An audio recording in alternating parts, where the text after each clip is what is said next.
Truth and acknowledgement are critical to building mutual respect and connection across all barriers of heritage and difference. We begin this effort to acknowledge what has been buried by honoring the truth. Here in Lexington, we're living on the ancestral lands of the Osage, Eastern Cherokee, Shawnee, Yuchi, and Adena Hopewell peoples. We pay respect to the elders past and present.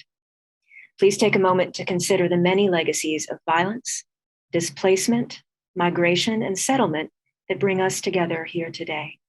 And please join us in uncovering such truths at any and all public events, especially at UK, where we need to be reminding each other of these stories and realities.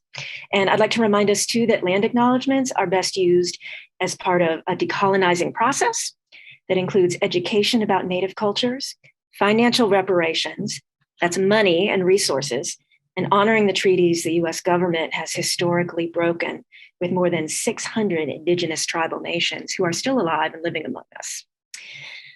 Okay, so I am Amy, she, her, hers. My background is in theater and performing arts management, also known as dramaturgy. I co-run Rural Urban Women's Theater Ensemble, Cardinal Cross, and I have worked for the past several years engaging arts for community and economic development. I also learn and organize in high poverty areas with deeply rooted cultures, including Eastern Kentucky, Lakota Territory, Indigenous Hawaiian communities, the Texas-Mexican border, and the Deep South.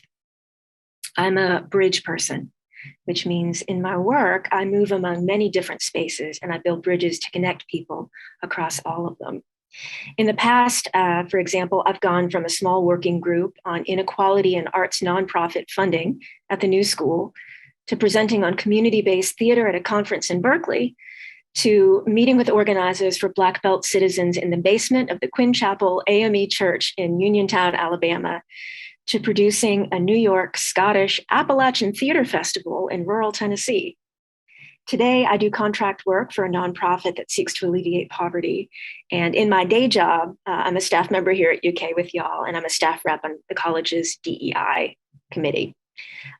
Today, I'm here because I want to share with you some of the things that I've learned moving between serving on campus and community-based organizing for change, and how we can bring those skills to bear for more robust and honest relationships with each other, whatever our roles are in the UK community. Please show me your hands if you're with me at this point. All right. Okay.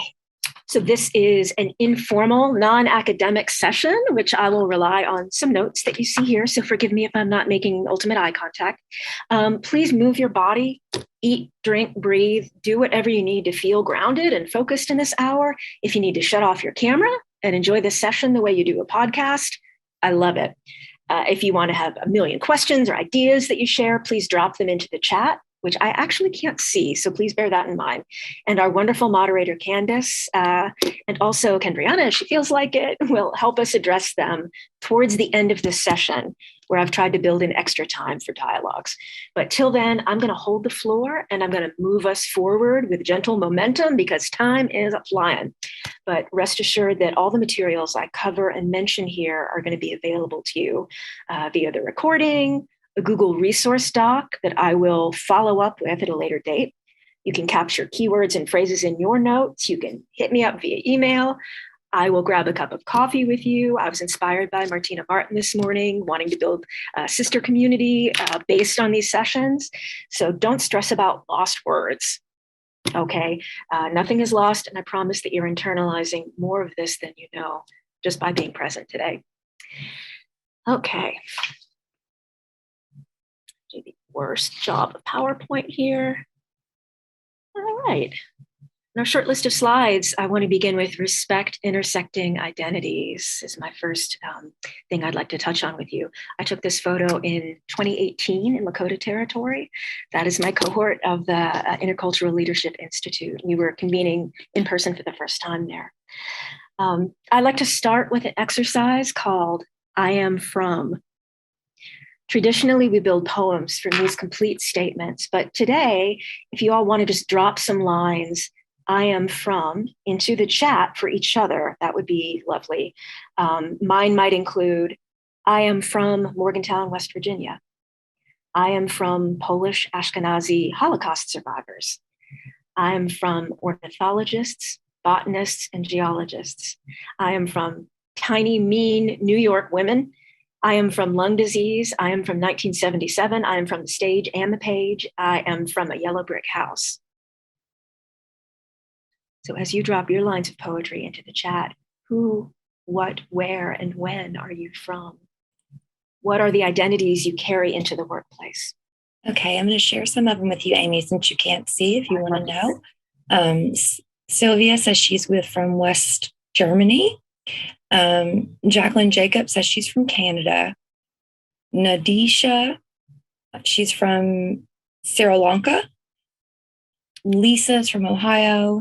Janet's from Illinois. Ray is from mesquite trees and prickly pears. Rachel is from a small town everyone knows everyone. And Ray is from dirty floors and smiling faces. I'm from many women. Leo's from I'm from tasty food. And Tomoko, I'm from the land of rice and fish. I am from community of science and research. So we've got one. Liz, I'm from rural Ozark from country. I'm from a strong single mother. So we have a lot of strong people here. Mm-hmm. Thank you, as we always do here in our community together. That's really beautiful. Thank you. And I would love to have more time to build these into actual poems that y'all could take with you. So keep this exercise in mind. It comes in awfully handy. So I can't see your hands, everyone. I don't even need to, but show hands if you are familiar with Kimberly Crenshaw's work on intersectionality. I imagine many of us are, if not all.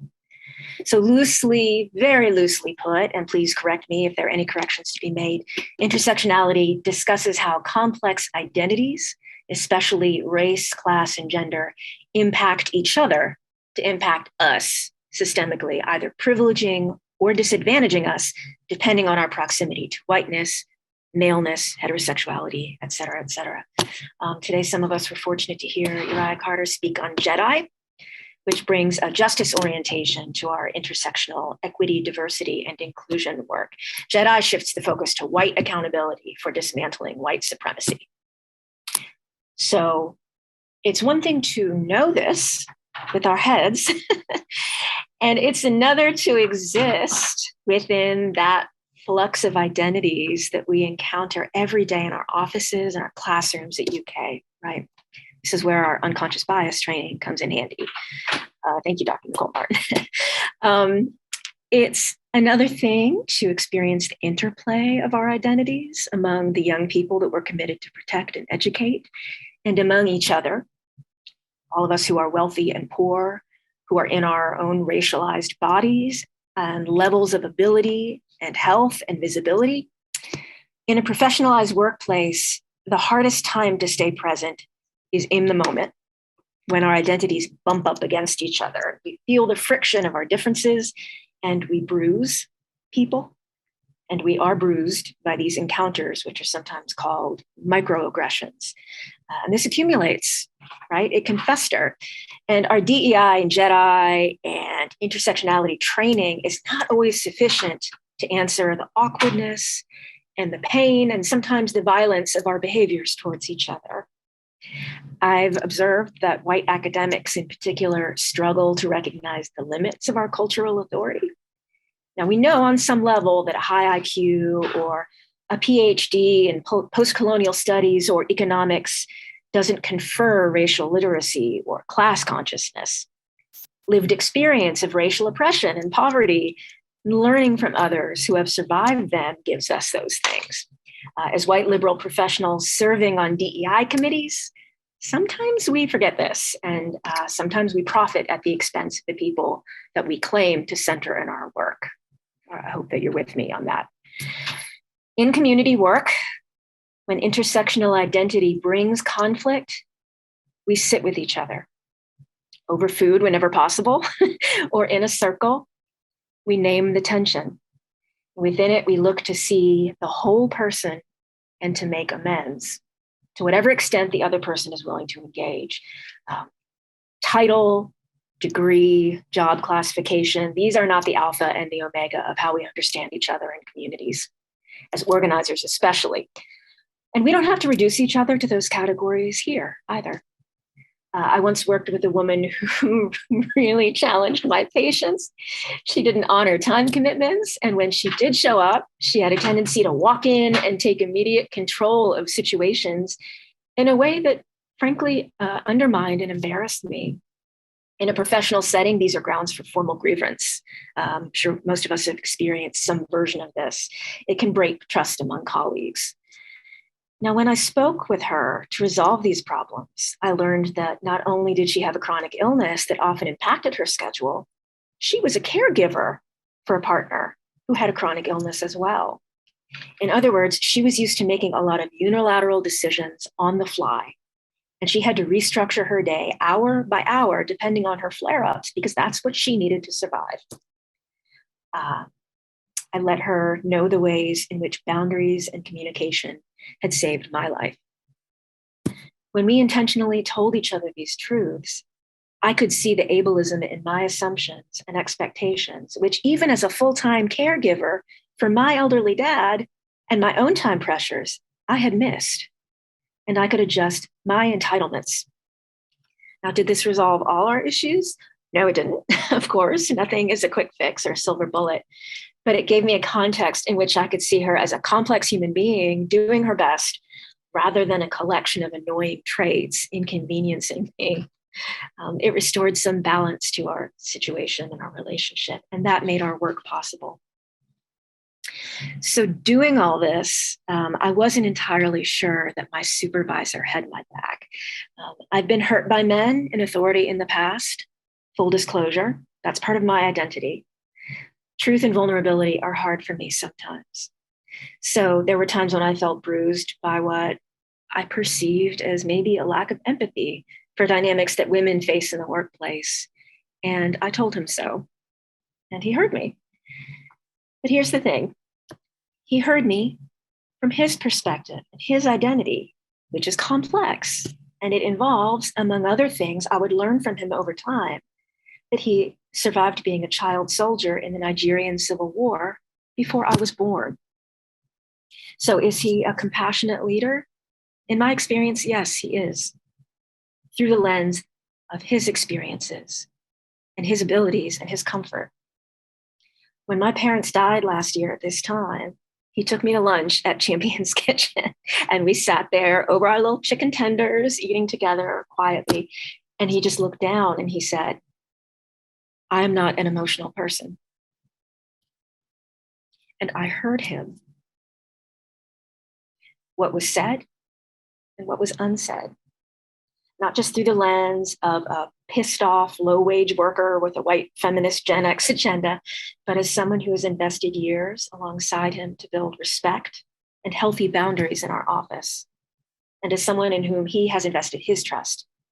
And that investment of time has made vulnerability possible between us. And I thank him for giving us permission to share this part of his story today. When I asked him, he said, it's not a secret. Okay, thank you. So please ask yourselves, what identities do you need us, your community at UK, to see and respect? What channels exist in your unit or cohort or class to communicate that need? And what's one way, verbal or nonverbal, you show others you see and respect them?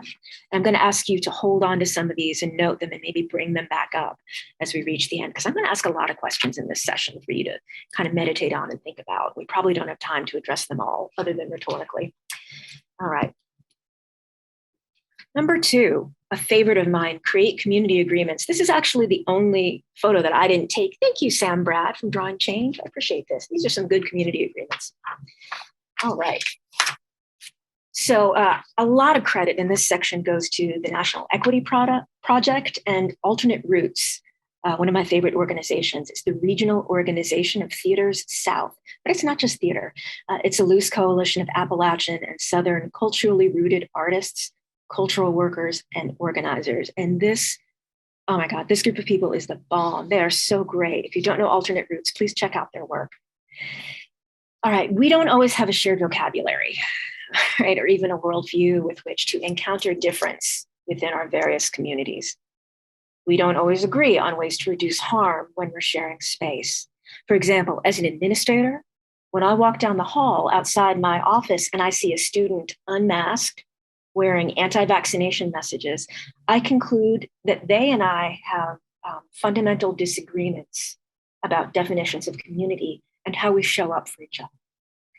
Further, I know that these differences are going to persist, even with rules in place that are externally imposed, like a mask mandate, or norms that place my behavior, like wearing a mask, in the majority, right? The differences remain. This student or colleague or supervisor and I, we haven't come to our own agreement. Now, I don't know if y'all have noticed in the last few years, or maybe your entire life, but lack of shared values makes any kind of democracy a little difficult. And by a little difficult, I mean like passing a bowling ball several times a day. Community agreements are one very useful solution to this lack of common terms. They began as a tool in cohorts like labor unions and activist groups to do what rules and norms can't do. Community agreements allow people to communicate and work on mutually agreed upon terms. They create the conditions for people to solve their own problems in their own ways, with consistent standards and expectations that intentionally reflect the group conscience while recognizing everyone's individual needs. They're part contract and part manifesto, and they can be really super useful in visualizing and structuring community amid difference. Here are some examples from Roots of community agreements that I really love and have found useful in the academy and outside of it. So take a moment to consider these and sit with them. We take care and responsibility for ourselves and our own physical, emotional, mental, and spiritual needs. We seek first to understand and assume good intent while also acknowledging impact. If something we say or do causes harm, we commit to working through it. And a partner agreement, we give each other grace, knowing that the work of undoing oppressions is hard and we will all mess up at some point. Okay, I'll put a little asterisk by that one. My white colleagues, all right, this grace is not just incoming, right? This grace is for us to give as well. When we're called out on our behaviors or called in more generous terms, we extend grace to the people who are calling us in or pointing out problematic behaviors, because we know that them calling this out is working towards a better community for all of us, right? So we're assuming their good intent as well. So that goes both ways. We share time and space equitably. If we're prone to participating a lot, by participating we mean talking, sucking up oxygen, we are intentional about moving back. If we're prone to not participating much, we challenge ourselves to move forward within our capacity and ability. Some people really talky. I know I can't throw stones right now, but we all have meetings with those people, right? All right, we share the labor of meeting roles, including, but not limited to, facilitators, note takers, public scribes, emotions monitors, timekeepers, doorkeepers, and sometimes meeting DJs and food mavens. Not just women's work. I know we know this, but sometimes we need reminded because we just know we can do it best because we're used to doing it. So we start taking notes in meetings, or it's assumed that we will as women. And we need to question those assumptions. We can simply say, thank you, but I choose not to take notes. I mean, I can't say that because it's my job. We say ouch and oops. This is such a great one. I love it. And yes, it's cheesy, but it is a great way to be responsive in the moment. When someone says something that bruises us, hurts us, offends, concerns, or we think merits some focus, we say, ouch, in the moment, in response. And the person who said it can take a moment to reflect and say, oops, meaning I take responsibility for that. Your ouch tells me I hurt you. I made a remark that was disrespectful, and I apologize for saying that. And in the future, I'll think about my words and I'll avoid using terms that suggest any body type is worth less than another, right? And so that's how we make amends in community circles. I was in a DEI training on implicit bias, and in one of my small group breakouts, there was the dean of not even a small college. I mean, this was the dean of a large, extremely powerful and resourced college, to whom my college and my unit is like directly accountable and in partnership, right? So there's a lot of pressure on me to think what to do, but he derailed the woman of color who was speaking and let us all know that he was offended by something that the moderator had said, implying that his college was somehow lesser than. It's not that this man didn't have a right to his feelings or his responses, but we didn't have a framework of agreements within which he felt empowered to say something in a constructive way that didn't derail, right? If we had said ouch and oops, he could have said ouch in that moment. And the moderator might have reflected and said, I'm sorry, I didn't mean to suggest that none of us were supporting our students who don't have Zoom access in any way, just that there's more that we can do. All right, but we don't have those agreements sometimes, so we don't have constructive means for conflict. Not great. So let me wrap up this section by asking, how many different ways could we deploy these community agreements? What would it look like to build a set of community agreements for every class that we teach? For every unit to post theirs in their conference room where staff and faculty gathered together? For advisors and advisees to spend a session or 5 minutes or 10 minutes devising their own so that things don't get us lost in translation? Right. Does anyone have any guess as to where this photograph was taken? Does anyone recognize this mural? Any guesses in the chat? Okay, this was taken at Highlander Research and Education Center, where I did some work and study. It's in Newmarket, Tennessee, and it is a hub of civil rights, nonviolent organizing, education, and resources for community organizing. Martin Luther King Jr. studied there, and they have the most unbelievable archives. If you have not visited Highlander Center or taken advantage of these resources or their training, I really, really recommend it. They are brilliant and useful for people within the academy and people outside of the academy.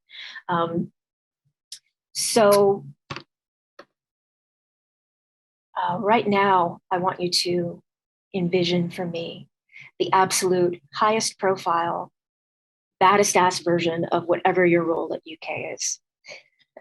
If your faculty envision the rock star PhD with the 750,000 Twitter followers, full tenure at 40, a book deal, like a shortlist for the MacArthur Genius Grant. If you're an administrator, like multiple universities are fighting to give you a high 6-figure salary with a killer signing bonus. You are regularly held up as a paradigm of your profession. Your policies or publications set the industry standard, like you have made it. Lots of people look to you as a role model for success in the academy. My question is, to what community or communities do you remain accountable in your success? Who and what are you advancing with the power and the visibility that you've gained? And who profits from your success? Right? There's nothing wrong with us wanting to excel in our fields. There's nothing wrong with dreaming of growing your body of scholarship, especially if you belong to a community that's historically been denied access and advancement. I will just point out from a community standpoint that everything under capitalism, including success in the academy, has a way of isolating us from the communities that we serve, elevating a few exceptional individuals with grants and awards and prestige, or sometimes even just bureaucracy, until our orientation to we becomes subsumed in the I, and our worth is commodified in output, productivity, marketability, rather than the inherent right to belong in a community. We love the leadership of an individual genius, but Ella Baker, who trained and studied and taught at the Highlander Center, said, "My theory is strong people don't need strong leaders." So Ella Baker was one of the people who was responsible in US organizing for developing our theories today of group-centered leadership. So we want to give her full credit and bring her name into this space when we talk about this practice. To offset the pitfall of individually driven leadership, we stay checked in, grounded in, and accountable to our communities, whether it's the cohort in which we were born or one in which we were educated, like your people here at UK, the neighborhood where we live, a racial affinity group, a gender affinity group, or a room with the students and the colleagues that we serve. We do this by honoring the agreements that we made together, by checking in and reaching out on a regular basis, and bringing the welfare of the whole to the forefront in our decision making. Now, sometimes the group at the forefront of the decision making is not our group and should not be our group. Another principle of Ella Baker's method of organizing is to find the people who are already doing the work within the community, any community, to make change and learn from them. Usually, the people leading change are or should be the people who are most directly impacted by a problem. And I'm going to single out a recent event at UK. I don't mean to put anyone on the spot or to single out a particular unit, but I do want to talk about practice and hold this particular event up as an example. The Breonna Taylor Symposium here at UK. All right, this is crucial work. Within several days, the start of the promotional campaign for this event, their Instagram featured exclusively white legal scholars, 5 or 6 of them in a slideshow, and one illustration of a Black woman who had been murdered. Now, when someone asked why they weren't making visible Black legal scholars, journalists, and public health experts, they said that they would soon. They were on the panel, and added that we could just click through to see the whole panel. But visibilizing white professional expertise while obscuring the contributions and lived experiences of Black and Indigenous people of color, particularly women, is a choice that we make every time. In October, I joined a call with the Black Media Initiative to hear a comparative analysis of the Black press and US mainstream media. And I learned something really interesting. Black media said Breonna Taylor's name more times in 2020 than the entire mainstream media mentioned George Floyd's name in that same period. And his was by far the highest profile racial justice case, arguably since Rodney King. Clearly, one community is leading thought and action around Breonna Taylor's murder. And I propose that community is who ought to lead discourses on her case here at UK and in other places. So another example that I'll briefly call out. Does anyone remember the open letter to UK administrators calling for a vaccine mandate? Love it. Signed it, was there for it, supported it. I was proud to put my name on it. By the time the working group turned it in to President Capilouto, it had over 2,400 signatures. That's good. I maintain it could have been stronger with grassroots organizing. Of the thousands of signatories, only about 14% were from staff. Collectively, the group with the smallest financial safety net and least consistent access to healthcare, many of whom are STEPS workers with little or no paid sick leave during a pandemic.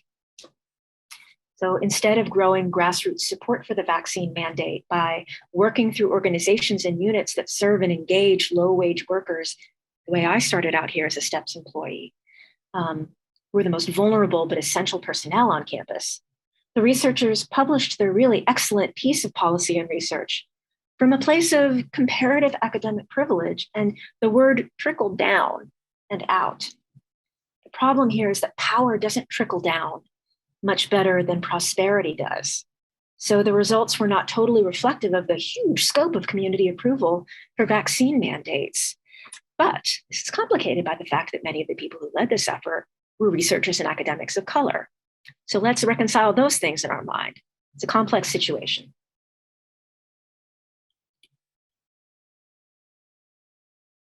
Play, sing, and imagine. I took this photo at a gathering at the National Association of Latino Arts and Cultures party in San Antonio. There were some big weirdos there. It was awesome. We were just shaking everything. And there was an amazing drag performance, costumes, displays. It was a beautiful, beautiful celebration. And I wish you had all been there with me. So a couple more community agreements from Roots that I love. As time and group size allow, we check in and out at the beginning and end of meetings. We invite folks to share what physical, spiritual, and emotional states they're entering or leaving the meeting in. Leading with feeling, leading with checking in, checking out, emotional intelligence. We take stretch, dance, movement breaks whenever possible. That's all just like one big run on. We move our bodies, we incorporate our bodies into our training and our learning and our practice. Now we sing and we play and we organize our classrooms, around playing and singing and movement when we're children. And we sing to congregate in places of worship always. We sing and we dance to celebrate our special occasions. When did we stop learning and teaching with our bodies and our nerves and the right creative sides of our brain? These practices continue in community organizing. They are essential to galvanizing and uniting us as a force. In the multicultural training circles I participated in, I taught which side are you on, so that people from other communities could know something about Kentucky women's role in labor history. Thank you, Florence Reese. In the Deep South, we sing hymns or activist songs from the Student Nonviolent Coordinating Committee era. And in every community where I work, I learn from local poets. What would it mean for our classrooms and offices to integrate music, play, and poetry to reveal and heal our collective joys and traumas and uncertainties, as we do in other places? This is Lost by David Wagner. Stand still. The trees ahead and bushes beside you are not lost. Wherever you are is called here, and you must treat it as a powerful stranger, must ask permission to know it and be known. The forest breathes. Listen. It answers, I have made this place around you. If you leave it, you may come back again, saying, here. No two trees are the same to raven. No two branches are the same to wren. If what a tree or a bush does is lost on you, you are surely lost. Stand still. The forest knows where you are. You must let it find you.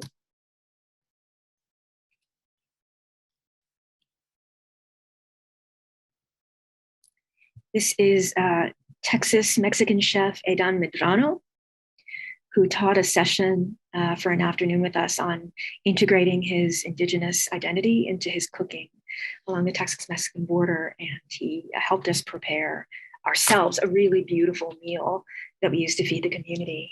And that is really precious memory to me that helps me remember different ways that we can integrate this work, not just with an afternoon session and not just on our contracts, but with our whole hearts. Oops. Okay, so this is my last slide, and this is a hard one. Let's talk about time and contracts. All right, our college's majority white DEI committee, where I serve, worked this year on growing participation, on diversifying our syllabus. And when I suggested a series of optional info sessions and learning resources for participating faculty, I was reminded that, in fact, DEI sessions and learning resources, clear my glasses here. I was reminded that the committee work ends in May because many of our contracts end in May. And these boundaries are enforced as labor equity issue to prevent the exploitation of instructors. Now, I understand and respect that, and I share our administrators' concern for UK employees' work-life balance and our right to rest. In other forums, when I've asked white professional academics about their capacity for organizing for social change on our campuses, I've been told, sometimes angrily, that they are far too busy to do this work, and that's what dedicated DEI staff and elected officials are for. All right, we are busy. We're busy parenting. We're busy caregiving. We're busy credentializing ourselves. That's a hard word. Credentializing ourselves and making ends meet. That being said, in my training and learning within and alongside communities of color in the academy and outside it, I've learned these things. Busyness is an intentional construct. Busyness funnels money and time and labor and other resources to the most privileged people and institutions in our communities and away from the least resourced. Busyness serves what Kentuckian Bell Hooks calls the white supremacist capitalist imperialist patriarchy. That is the white supremacist capitalist imperialist patriarchy. It's a mouthful, but it is a perfectly accurate descriptor. And for us, as white professionals, to default to that, particularly in the era of COVID and its fallout, it's a political choice, not just a professional academic rock star one. Thing two that I've learned, our colleagues and students of color are busy, not only with all these same obligations, but with survival on levels that as white Kentuckians statistically impact us less. Our colleagues are busy. They do not have the resources always to fix white supremacy in the academy. And yet, so many people are doing that work internally and externally 24/7, 365. This emotional and physical and political labor doesn't stop with their contracts, nor do the conditions that have kept Central Appalachia between 82%, I believe where we are now, and 95% white for 150 years. Our work can't stop when our contract or our hours stop. Yet again, I will reference Ella Baker, who said, "We who believe in freedom cannot rest." Now, I don't think she meant we can't take any pleasure, we can't sleep, we can't laugh or break bread or pause with each other or take care of ourselves. In fact, I know she didn't mean that. My experience has been that the more wholeheartedly we integrate JEDI and EDI and justice work into our meditations and our study and our writing and our speaking and our exploration and our cultural exchange and our volunteerism and travel and pedagogy, the less external it becomes to feel in our lives, and the more it becomes part of our internal orientation and practice to learn and to grow and then to act on our new awareness. That's the point at which the good stuff happens, right? That's the point at which we begin to be of real service within and expanding our capacities. When we learn to listen to, follow, and center marginalized voices in all our spaces here at UK and in Lexington, when we learn to share space and resources and food and stories, we start to become indispensable to each other, as our families are indispensable to us. Do we stop being family members when we step into our offices and classrooms? No, we don't. Our responsibilities to each other persist when our hours or salaried contracts end.